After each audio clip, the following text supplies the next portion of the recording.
Hey everybody, it's Neil. Check out what I have here. I have some automotive strobe lights.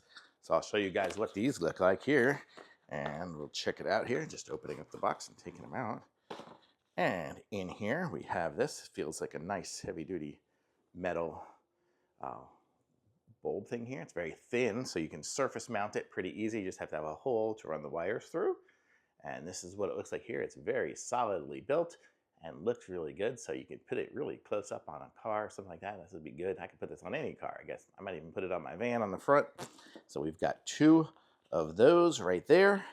And then we have some, looks like we have some sticky adhesive here, and some screws, so you could screw it on or just sticky it on. It looks like we have two sets of that. So that's kind of it there, and it says multi-voltage, so I guess you can probably do it from 12 or 24s of there. Kind of says two-piece.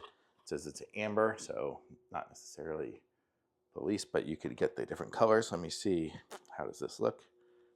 Here. So we have these two different ones here. So it says 12/24 volts, so it works with both. So yep, so this is it here. Looks great to me. Thumbs up for sure.